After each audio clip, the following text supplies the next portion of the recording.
This is Loose Change, now with that new studio smell. It's probably about the same. Maybe some paint, I don't know. I'm Jim Evans. Thanks for joining us. Another terrific show, as we always have, and a very, very special guest, as we always have. Stick around for that. Don't leave yet, though. As we like to do, top of the program, we touch on some things that have been going on, like Ohio State, national champs. The Buckeyes do it. They win the first ever major college football playoff as the 4 seed. Smashed Alabama, stomped on Oregon. They did it with their third quarterback, Cardale Jones. How about him? He played terrific. Then, of course, there was talk of whether he was going to turn pro, but he made the announcement, made it official. He was staying in school. And I thought, well, this makes perfect sense. I mean, come on. He'll make more money staying at Ohio State. Why take a pay cut going to the NFL? Speaking of the NFL, it didn't go so well for Johnny Manziel. His rookie season ended with a resounding thud, and he continued to make not so good news on and off the field. And I was thinking, what a journey for him. He goes from Johnny Football to Johnny Last Call. Maybe that works better for him. So, we have something from the audience, Greg? Someone has a question that we do from time to time. All right. This is from Heidi in North Jackson. She asks, Jim, if this were a game show, would you still call it by the same name? That's a good one. I don't know, Loose Change is all right, but probably more appropriate if it was a game show. Maybe Wheel of Misfortune, perhaps. Speaking of misfortune, you may have heard not long ago, former baseball player Jose Canseco was cleaning a gun, and he shot himself in the hand and shot his finger off. Right after that, the doctors that worked on it reattached the finger. Now, this is true. Shortly after that, he was playing in a high-stakes poker game, and it fell off during the game. True.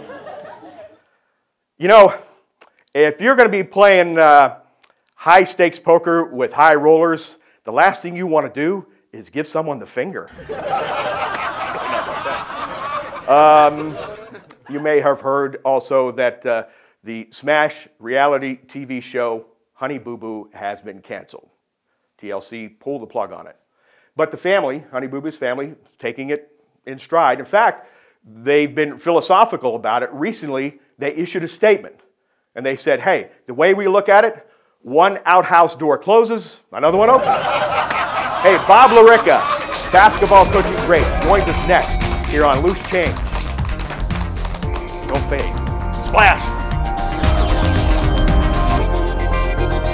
Turn your whole home on to high-definition programming. With Armstrong's HD digital adapter, it's easier and more affordable than ever. The HD TV in the kitchen? Finally get high-definition picture and sound. The HD TV in the family room? Add all your favorite high-def channels at a price you can afford. Our HDDA now features an on-screen guide. To order your HD digital adapters, visit ArmstrongOneWire.com/turniton. Armstrong, One Wire, infinite possibilities.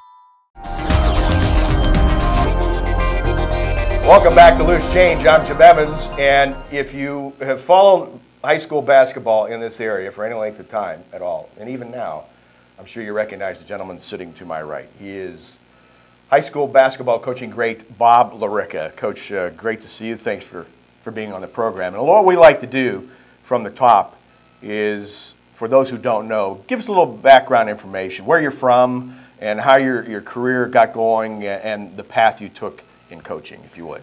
Okay, I'm from Warren/Niles/Warren/Niles. I'm from both, okay? Spent time in both cities. Graduated from Niles McKinley in 1964, went to Youngstown State.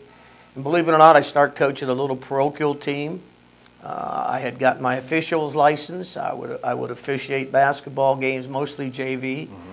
And then I coached at Our Lady of Mount Carmel. Wow. And coached there for a couple years.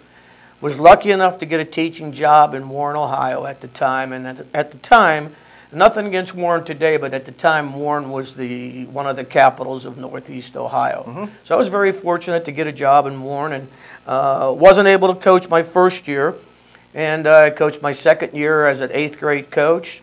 Got moved up to freshman basketball at Warren Western Reserve. Spent 5 years as an assistant / JV coach, and I got the job in the summer of 1980. Put my application into a lot of places before that, and finished second or third on a lot of jobs. And I was fortunate enough to get the Western Reserve job in the summer of 1980. And from there, it went, of course, the consolidation with Reserve and Harding, and you even had a little professional experience, didn't you? Well, the summer of '90 was a really interesting summer. How I look back at it today and say, I don't know how I did it. But it was the same year they combined both schools, Western Reserve and Warren Harding, and the schools needed to be combined. The population had dwindled so much. Right. And then I also worked with Bob Patton with the Youngstown Pride, and as I was telling you before we got on the air, not only was it a great experience to be around some named players, Keith Smart, who hit the winning shot in the NCAA finals, Sure, Mario Ellie, who went on to win 3 or 4 rings in the NBA. I'm having a hard time remembering the point guard from UNLV. And then I worked with Rich Denneman and Matt Creamer. And it was a great experience, but the greatest experience probably was Mickey Moniz. I got a chance to meet Mickey Moniz, and he was a very unique human being. Being in his airplane was unique enough at the time for me. It was, like I said, it was a great summer. Well, you flew over here in your private jet, right? Yeah, the one Mickey called me from Florida and asked me if I needed some transportation up. When was it that you knew, hey, I want to coach basketball? Or was it always basketball? No, it wasn't. I played high school basketball in the 60s, but I think it was when they asked me, the church asked me to do the 4th and 5th grade team. I changed my major in college from accounting to education. I did the same. And I look back and say, I just can't believe I could have been an accountant. I probably would have made a lot more money. And I will tell you, I went into education because I wanted to coach. But I will tell you that I love teaching. And the longer I taught, the more I loved it because I understood much more about what I was doing. And I was one vote away from maybe never coaching again. I got the high school job at Reserve that year. The team before had gone 23-1 and really didn't play much more than 6, 7 people. And I got the job by one vote, and still to this day, I wonder if I would have ever coached after that. Who were some of the people that influenced you along the way as you came up? Yeah, you know, it was funny. I was thinking about stuff like that. Once I got into coaching, there are some names, and for specific reasons.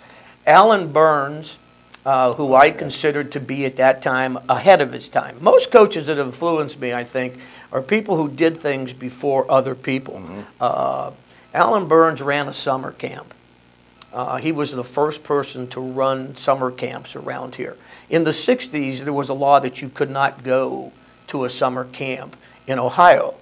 Pennsylvania had it. I remember a friend of mine as a senior that summer, he said, do you want to go to basketball camp in Pennsylvania? I said, in no way my parents are going to pay for me to go to a basketball camp. And Al had a summer camp, and there were people there that were just amazing that they were working that camp. Tim Gergovich, who became the head coach at Pitt, and later on has been an assistant in the NBA. But I can go through a whole list of people. Needless to say, the man that hired me, Dave Harris at Western Reserve, Dave came from another field of thought. Before basketball was really, real important. But Dave was great, and one of the greatest gentlemen I ever met, John Lawhorn, who taught me what it was like to be in the limelight. He came to Warren, and he made basketball important. He started booster clubs. He started public relations, sending things out about kids, and he taught me organization. Once I got the job, I loved Jack Reynolds. Jack Reynolds was the legendary coach from Barberton, and his teams in the mid-'70s were, again, ahead of their time, had some great players, the Bodner twins, Carter Scott, who went to Ohio State. But once I became a head coach, you would go to summer camps, and you would spend 5 days at this summer camp, 6 days, 5 nights with your kids. And I would follow Jack Reynolds around. Like I would, like I wanted to learn what Jack Reynolds knew. And if you ever heard Jack Reynolds talk, he used this southern drawl. And if he spoke at a basketball clinic, he never gave you an X or an O. It was always philosophy and theories and stuff like that, how to handle kids. When you're a young coach, you don't want to hear that. You want to hear some magic out-of-bounds play, some special offense that's going to score every time. But the more I was around Jack, the more I followed him around. Harry Fales from Alliance. Mitch Gillum from Lorraine Admiral King. A lot of great names. I'm telling you, and Mike Riley from Camp McKinley. Oh, wow. And once we got our program established, I wanted to scrimmage those teams. And that was one more chance for me to talk to these guys some way. I remember we made it to the state in 1989, and the first person I called was Mitch Gillum, because I wanted to know what Mitch did in preparation to go to the state. Not so much basketball, but how do you take care of the kids? What do you do here? How do you line up events and everything? And those are some of the names. I hope I didn't leave anybody out. I probably did, but I think one of the problems that we have today in basketball with young coaches, they don't go to the older high school coach anymore. I don't know if they think we forgot everything or not, but I think they have to listen to what high school coaches went through. But they go to a clinic and listen to some big name guy. And not that I didn't do that. Sure. But while I was at that clinic, bada bing, I found some high school coach and I wanted to hang around. Tony Archibald, if you remember Tony from Poland. Well, excellent. Yes. So as most coaches and great coaches that I've known and talked to, they've had several people like that, influence them as you did. And maybe everybody took a little bit of something from each person and maybe incorporated it into their own coaching style and philosophy. Did you do that? Oh, absolutely. John Lawhorn was a master at running the booster clubs. I mean, he smoothed them guys. I'm telling you, and I watched him do it for 5 years. And John was also smart enough to let his assistants coach. The second year, I remember we're coming back from somewhere. And he said, Bobby, I'm going to make you the offensive coordinator. I said, what? You see, we didn't have offensive coordinators. Right. You had the head basketball coach and you had assistants. And he says, I'm going to be in charge. I could overrule you. He said, but when we go to practice, I'm going to take the defense on one end when we split and break up, and I want you to take the offense. That just motivated me to learn as much as I could. And I think you should do that with assistant coaches. Give them something to do, not just have them hang around and be yes men. What is your coaching philosophy? I don't have one. Just go let it fly. People have asked me that, and I love these administrators and Board of Education members that ask you that question when you go for an interview. And who has their? I had one. I had it written up. It was nice and pretty and beautiful, and the sky was blue, the grass was green, and everybody's great person. I don't know if I have a theory, a philosophy. I got a ton of them. Okay. They ask me whatever fits. Something about what's going on. Like I heard one on one of my favorite characters in American history, who's not real, by the way. My favorite characters were Ben Franklin, because he was just, the mind was just fabulous. My other favorite character was Sergeant Joe Friday from Dragnet. And of course, he's not real. But he was just factual. I loved his response to people, and sometimes, the facts are what they are. Yes. Facts are the basis for rationale. Just the facts, ma'am. Just the facts, ma'am. We're wasting time here. I got things to do. We have just a little over a moment before we take a break. But what did you really like most about coaching at the high school level? Again, there's not one. I sort of equate that to somebody asking me, who's the best basketball player you ever saw? That's ridiculous. There are 10, 12 kids who do things different. First of all, you know what? When you win at a big high school, you are important. I mean, I'll take it. But I don't know if you want to go home with me after a loss. I don't know if you want to go with me to Christmas practice when there's always an excuse that there's no car to come to. I don't know if you want to spend Thanksgiving dinner with me thinking about what I'm going to do at practice tomorrow because we have a game on Saturday. So like everything else, it's a plus minus, and that's probably what happened at the end of my career. I plussed and minused it out, and there was some minuses, but I wouldn't change it for anything, except maybe a higher salary. Well, that always helps a little bit. Bob LaRicca, we're going to take a break and be back with the coach right after this here on Loose Change. Hang around. I'm a hard interview, aren't I?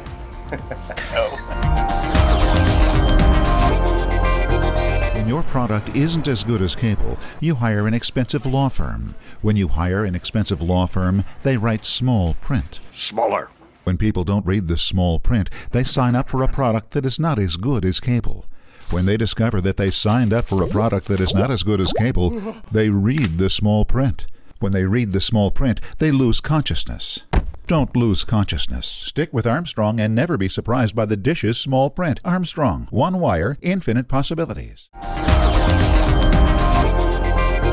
Welcome back to Loose Change. I'm Jim Evans along with basketball coach Greg Bob LaRicca. And when we're getting a break, I asked you about the things that you really liked about coaching at the high school level. You couldn't hit on one specifically.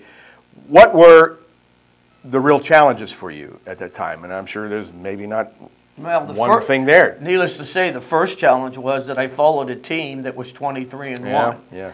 I'm going to get into something that probably, and I'm at the stage of life, I care, but I don't care. I think I was always perceived as the short guy that maybe couldn't coach at a big school. And I don't say that in any type of negativity, but I finished second for so many jobs I started to wonder.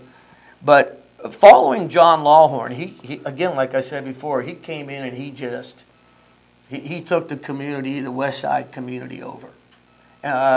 He was like ahead of his time. He did what football coaches do. Came in and started a booster organization, spoke at places, went to Kiwanis, did all that kind of stuff that football does. Had a summer program, a spring program.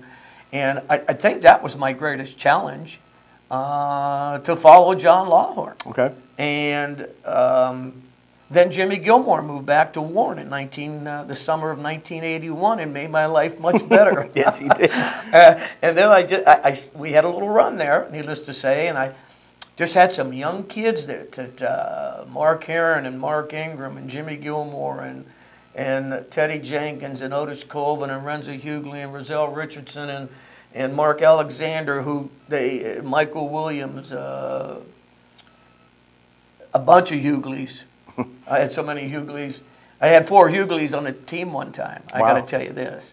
And they were doing that TV game that John Capranis used to do out of the Cablevision in Niles. So right towards the end of the game, we're up pretty well, and I put 4 Hugleys in. Well, he had to love that. The first thing John said to me after the game was, he said, LaRicca, you're killing me. He said, you put them on purpose, didn't you? I said, yep. But those kids, I played them young, and they just, how can I say? I went from maybe not the outhouse, but to the penthouse real fast. We went from a season, my first year, to 14-7. Lost the first game in 1981 to Rayen. We knocked off 19 and more after that, 20 in a row the next year, knocked another 7 off in 84 and got beat by Fitch by 2 and won the rest of those games. So sometimes people ask me about that, and I say, I'm going to tell you something.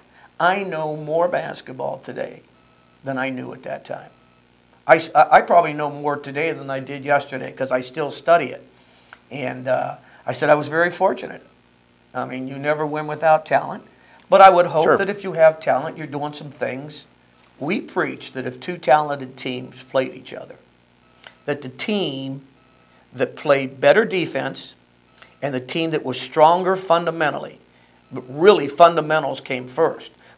So I suppose if you can run, jump, and play, and you now know fundamentals, that hopefully when those 2 teams got together, the fundamental team would win. Yeah. Which brings up a topic. Before you ask me what has irritated me more in my coaching career, I will tell you. I will tell you that the coaches and the people who said all I did was roll the ball out probably irritated me most in coaching. But then I found we an know answer. that wasn't the case. I found an answer. Now I can roll it out with my right hand, my left hand. I can roll two out at the same time. And that's probably the one that irritated me the most. But Sure. I laughed about it. And you know what that did? Went back to the gym that next day, and we just worked on fundamentals harder. Well, covering your teams, and I always remember how fundamentally sound your teams were. Discipline. I mean, there was obviously a lot of talent there, but you had everybody in place, and that's one of the things that I noticed. Plus, you were always dressed tremendously on the sidelines. I don't do that no more. Well, okay. Well, you look. I went to a wedding about 3 years ago, and I wore a tie, and I said, that's enough. There were maybe about 20 guys that had ties on at this wedding, and I think about 18 of those ties were tied about 10 years ago on that same shirt. And I said, this is enough. Enough of that kind of stuff. But I will wear one on the right occasion. You obviously, though, did some just a tremendous coaching job with some very talented people, but it still starts with the guy in charge. Well, I'm not going to stroke myself. I had good people. I had a good booster club. Yeah. You know what? It takes everything. Yeah. And I see some things happening today with some younger coaches who just want to go to the gym, and then they're done. And that's when it just begins. When you get home that night, you now have to start doing your homework. Sure. Yeah. And hopefully we did that. I know that one of my assistant coaches, Frank Buba, I think we ended every night about 11 o'clock talking on the phone. We had a great meeting one time. We had a Sunday meeting at my house, and we had a kid on the team was driving us nuts. He could run, jump, shoot. He just lacked that thing called a heart. And no matter what I did, I just couldn't transplant one there. So we spent an hour talking about him. Finally, Frank gets up and said, Bobby, we just spent an hour talking about somebody that we don't need to talk about.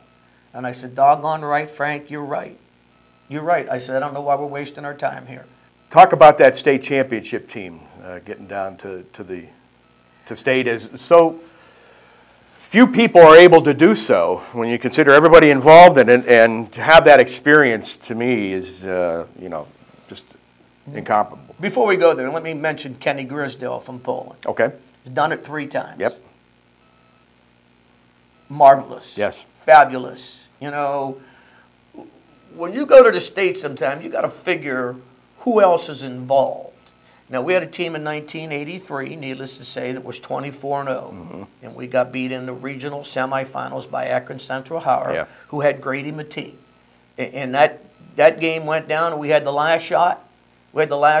And we missed it and went into overtime. They got the tip, and we just couldn't, we couldn't come back. And there was no three-point play at that time. True. There were 2 things there weren't. There weren't three-point plays, and there weren't shorts that were down to here. Okay? My granddaughters will watch some stuff with me on TV. Laugh at those, yeah. They'll go, what are you wearing? I went, that's the way it was, okay? But the team in 83 could have went. Yes. The team in 87 was a bunch of overachievers. I didn't think was ever going to win another district. We won in 83, and the team with 87 had 6'2" post people by the name of Olin Mallory and Garcelle Moss. And it had some overachievers on it. And somehow we won the district and went to the regionals. And at that time, it was another big man. I think his name was Bill Robinson. He went on to play at Ohio State, about 6'10", bulky, played at Camp McKinley. Correct. And we were in that game down to the end, and we got beat. Now, in 89, we had lost 3 games towards the end of the season. And it was sort of like one of these deals. There's certain pictures that I got out of American history that I always enjoyed. One was of the Reconstruction era, where the carpetbaggers came in with their suitcases. Now, I'm going to help you out in history. Carpetbaggers were people that come in from other areas, like from the north at that time, and went in and got elected in the southern cities. Okay. Just to make money. It's sort of like how people, there's a lot of carpetbaggers that come into cities right now in education. And just to get there and get their money and stay 2 or 3 years and get out. But I saw a picture in the history book, and it was a picture of the carpetbagger. He had the hat on, and he was carrying a bag. Now, of course, my deviant mind at the time says, I think I can use that. So I took it out of the history book, Xeroxed it off, and put it on the board. And it said, are you packing your bags to go, or are you packing your bags to come?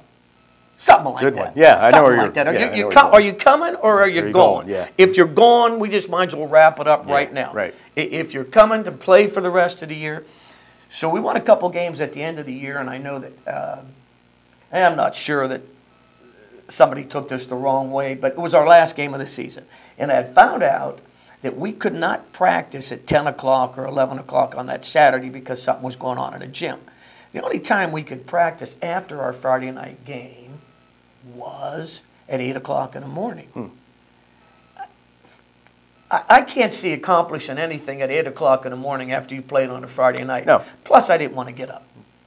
And I'm making the rules on that, so I said, I got a choice for you guys. I said, either we're going to practice after the game, and they looked at me, or we're going to practice tomorrow morning at 8. I said, being that we have a unique type of government in this room, our government, and we always had it up on the board, was a democratic dictatorship, which there isn't. Well. But I always called them the Democrats, and I was the dictator. Okay. So I said, I'm going to give you Democrats a chance to vote. When do you want to practice? Kids are going like, this is a no-win situation. How long after the game? I said, we're going to go 1 hour sharp. So they said, we'll practice after the game. So we went in and changed our uniforms and come back out on the court. Hubbard, who we played that night, wasn't even dressed yet. We're up there starting our workout, jumping ropes. People stayed after the game to watch us practice. We had one good sharp practice. We were out of there by 11 o'clock. And I don't know what changed it. But then we went and we were scheduled to play Harding the third game. Okay. And Harding had beat us twice.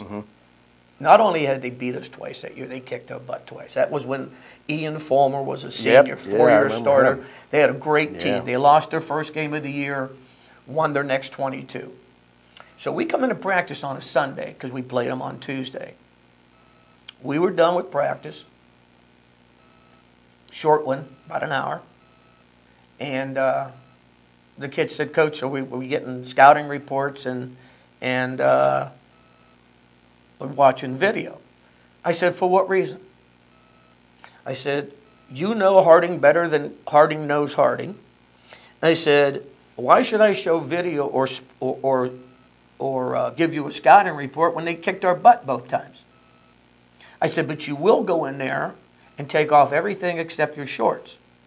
Great stuff, great stories. Unfortunately, we're out of time. Oh, no. We could go on and on Let's do another one for next week. with Coach LaRicca. No. Bob, it was great to Jimmy, see you. thank you. Thank you so Thank much. you. Best of luck to everything, and hopefully we see you again soon here. And listen, I appreciate it. I really do. Our pleasure. Bob LaRicca, we'll be back to wrap it up here on Loose Change.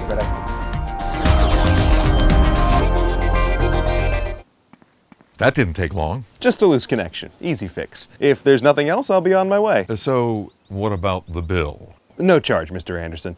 Armstrong doesn't charge for most routine service calls. Wait, what do you mean, no charge? As in Zippo? Zip. Zilch? Zero. Nada? Nothing. Nil? No charge.